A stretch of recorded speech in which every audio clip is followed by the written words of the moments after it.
नमस्कार दोस्तों, आज हम एक ऐसे शेयर का डिस्कशन करने वाले हैं जिसका प्राइस 50 रुपये से कम है, लेकिन वो पोटेंशियल मल्टीबैगर है फ्यूचर के लिए। दोस्तों, मल्टीबैगर बनने के लिए किसी भी शेयर में सबसे ज़रूरी चीज़ है उसका बिजनेस मॉडल और उसके फंडामेंटल्स, और ख़ास तौर से फंडामेंटल्स में उसकी ग्रोथ अच्छी होनी चाहिए, तभी वो स्टॉक मल्टीबैगर बन सकता है। और स्टॉक में भी ख़ास तौर से रेवेन्यू फ्रंट में अगर अच्छी ग्रोथ है तो बहुत अच्छी चीज़ है। वो फिर चाहे नेट प्रॉफिट में भी अगर कम भी हो तो भी चलेगा, क्योंकि अभी अगर कंपनी छोटी है तो उसको सबसे ज़रूरी है वो एक्सपेंशन करे, वो लगातार अपना बढ़ाता जाए अपने बिजनेस को। तो बिजनेस बढ़ाने के लिए वो भले ही अपनी सारी इनकम को एक्सपेंस कर दे, आगे एक्सपेंड करने में लगा दे, तो वो अच्छी चीज़ है।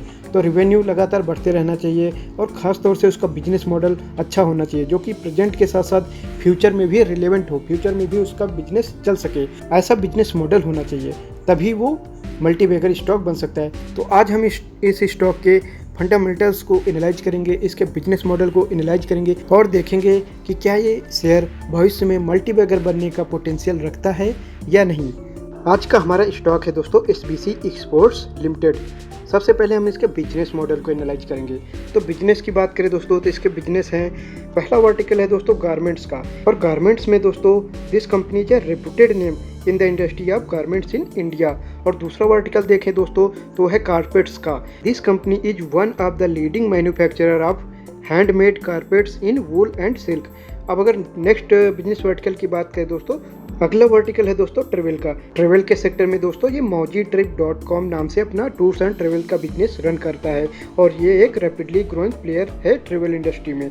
वहीं अगर नेक्स्ट वर्टिकल की बात करें दोस्तों तो वो है IT सर्विसेज। ये IT सर्विसेज भी प्रोवाइड करता है।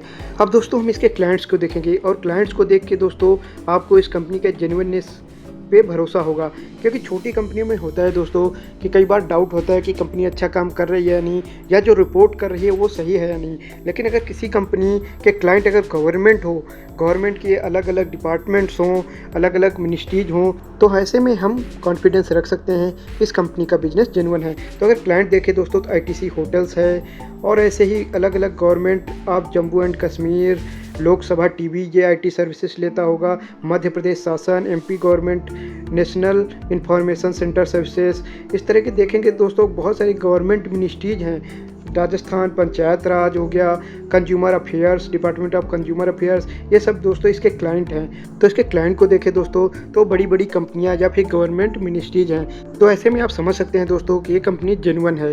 तो ये रहा दोस्तों इसका बिजनेस मॉडल, जो कि मुझे तो लगता है कि फ्यूचर में ग्रो करना चाहिए और तेज़ी से करना चाहिए। अब दोस्तों हम इस कंपनी के फंडामेंटल्स को देखेंगे कि अभी ये कंपनी के नंबर्स क्या हैं, ये किस तरह से ग्रो कर रही है, इसकी ग्रोथ क्या है। क्योंकि दोस्तों कोई स्टॉक तभी मल्टीबैगर बन सकता है जब उसके बिजनेस मॉडल के साथ साथ उसका फंडामेंटल्स भी उसको सपोर्ट कर रहे हों, उसकी वैल्यूएशन अच्छे हों, उसका ग्रोथ अच्छा हो। तो ये सभी चीज़ें दोस्तों हम फंडामेंटल एनालिसिस में देखेंगे। तो दोस्तों फंडामेंटल एनालिसिस में सबसे पहले हम इसके कुछ बेसिक डिटेल्स और रेशियोज देख लेते हैं। अगर मार्केट कैप की बात करें दोस्तों तो ये कंपनी मात्र 853 करोड़ की एक माइक्रो कैप कंपनी है, जो कि यहाँ से काफ़ी ग्रोथ दिखा सकती है। यहाँ से ये small cap, then mid cap और लार्ज कैप में भी कन्वर्ट हो सकती है, डिपेंड करेगा इसके ग्रोथ पे। तो वो हम अभी देखेंगे ये कंपनी ग्रो कैसे कर रही है। करंट प्राइस की बात करें दोस्तों तो वो मात्र 27 रुपये है। प्राइस के अकॉर्डिंग देखा जाए तो एक छोटा सा शेयर है, जो कि आसानी से हम परचेज कर सकते हैं। वहीं दोस्तों 52 वीक हाई और लो की बात करें तो इस स्टॉक ने 33.9 रुपीज़ का हाई मारा है अभी रिसेंटली, जो कि ऑलमोस्ट 34 रुपीज़ है। वहाँ से ये शेयर गिर के अभी 27 रुपये मिल रहा है। अच्छे खासे करेक्शन में ये शेयर अभी अवेलेबल है। वही अगर लो की बात करें तो 52 वीक लो दोस्तों 12 रुपये 40 पैसे है, जो कि काफ़ी नीचे है। वहाँ से अच्छा खासा ग्रो किया था ये शेयर। वहीं अगर स्टॉक PE की बात करें तो वो 70 रुपीज़ है। देखने में तो ये हायर साइड लगता है दोस्तों, लेकिन कोई भी PE दोस्तों वो ज़्यादा है या नहीं, वो ओवर वैल्यूड है या नहीं शेयर, ये डिसाइड करता है उसका ग्रोथ। अगर ग्रोथ जाता है तो हाई PE भी जस्टिफाइड होता है, लेकिन अगर ग्रोथ कम है तो 70 क्या दोस्तों 20 का PE भी जस्टिफाइड नहीं होता है। तो हमें इसके लिए हमेशा PEG रेशियो देखना चाहिए, जिसकी मैं बात करता हूँ। तो PEG रेशियो अगर इस कंपनी की देखें तो 1.35 है दोस्तों, जो कि लोअर साइड में है दोस्तों, और दर्शाता है कि ये शेयर अभी भी अंडर वैल्यूड है, फेयरली वैल्यूड है। यहाँ से हम इसको परचेज कर सकते हैं, क्योंकि PEG रेशियो अगर 2 से कम है तो बहुत ही अच्छा माना जाता है। वहीं आरओई की बात करें दोस्तों, तो आरओई इस कंपनी का 22% है, जो कि बहुत ही अच्छा नंबर है। अब दोस्तों हम इस कंपनी के रेवेन्यू ग्रोथ को देख लेते हैं, जो कि बहुत ही ज़रूरी है, क्योंकि अगर इस कंपनी में ग्रोथ होगा तो ये कंपनी यहाँ से बहुत तेज़ी से ग्रो कर सकती है, इसका मार्केट कैप भी बढ़ेगा और ये शेयर प्राइस भी यहाँ से बहुत तेज़ी से बढ़ेगा। तो अगर रेवेन्यू ग्रोथ की बात करें दोस्तों, तो रेवेन्यू अगर लॉन्ग टर्म में देखें तो 2014-15 में जो 16 करोड़ का था, वहीं आज बढ़कर 193 करोड़ हो चुका है। 2022-23 फाइनेंशियल ईयर में 214 करोड़ आया था इसका रेवेन्यू। यहाँ पे हमने दोस्तों टीटीएम में रेवेन्यू लिया है। टीटीएम होता है दोस्तों ट्रेलिंग 12 मंथ, क्योंकि दोस्तों अभी इसका Q4 2023-24 का रिजल्ट नहीं आया है, तो जब तक वो रिजल्ट नहीं आता है तब तक हम टीटीएम को लेके जाएंगे, क्योंकि इसका दिसंबर क्वार्टर का रिजल्ट आ चुका है। तो दिसंबर से दिसंबर का डाटा ये है, ट्रेलिंग 12 मंथ, लास्ट 12 मंथ का डाटा ये है। जब इसका दोस्तों Q4 का रिजल्ट आएगा, वापस से हम इसको एक बार एनालाइज जरूर करेंगे कि इसके नंबर कैसे हैं। वहीं अगर दोस्तों लॉन्ग टर्म में देखें तो इसके रेवेन्यू में अच्छी ग्रोथ दिखाई दी है। वहीं दोस्तों अगर हम कंपाउंडेड सेल्स ग्रोथ की बात करें कि पास्ट में इस कंपनी ने किस रेट से कंपाउंड किया है, तो अगर 10 साल के पीरियड में देखें दोस्तों, तो इस कंपनी की सेल्स 59% से कंपाउंड किया है। और अगर 5 साल के पीरियड में एनालाइज करें तो ये कंपनी 27% के रेट से ग्रो करी है। वहीं 3 साल के पीरियड में इस कंपनी ने 25% के रेट से कंपाउंड की है। वहीं ट्रेलिंग 12 मंथ में 10% की ग्रोथ है, जो कि लोअर साइड है दोस्तों। लेकिन एक बार मार्च क्वार्टर का Q4 का रिजल्ट आता है, देन हम इसको एनालाइज जरूर करेंगे कि अभी इसका ग्रोथ कैसा रहता है। तो अगर रेवेन्यू ट्रेंड देखें तो बहुत ही अच्छा है दोस्तों इस कंपनी का, लगातार ओवर द ईयर्स बहुत ही अच्छी ग्रोथ दिखाई इस कंपनी ने। अब आगे दोस्तों हम इसके नेट प्रॉफिट ग्रोथ को देखते हैं। तो नेट प्रॉफिट ग्रोथ को देखें तो 2016-17 तक दोस्तों हम देखेंगे कि इसका नेट प्रॉफिट जीरो था, वहाँ पे कोई प्रॉफिट नहीं कर रही थी। लेकिन उसके बाद इस कंपनी ने अपना प्रॉफिट दिखाना शुरू किया। 17, 18, 18, 19, 19, 20 में नॉमिनल सा 1 करोड़ का प्रॉफिट था। उसके बाद दोस्तों इस कंपनी ने ग्रो किया, 2 करोड़, देन 3, देन 7 और अभी 12 करोड़ का इसका नेट प्रॉफिट है। नेट प्रॉफिट अभी दोस्तों कम रहेगा, क्योंकि ये कंपनी ग्रो कर रही है, तो ये अपना सारा रेवेन्यू एक्सपेंशन में, ग्रोथ में लगाएगी, इसलिए इसका नेट प्रॉफिट अभी लोअर साइड रहेगा, जिसमें कोई इशू नहीं है, क्योंकि जब तक ये कंपनी ग्रो कर रही है तब तक इसमें कोई इशू नहीं है। वहीं अगर कंपाउंडेड प्रॉफिट ग्रोथ की बात करें दोस्तों, तो 10 ईयर्स के पीरियड में इसका जो ग्रोथ रहा है वो 79% के रेट से इसका प्रॉफिट ग्रो किया है। वहीं 5 ईयर्स के पीरियड में 52% से ग्रो किया है। वहीं 3 ईयर्स के पीरियड में देखा जाए दोस्तों, तो इसका प्रॉफिट 73% से ग्रो किया है।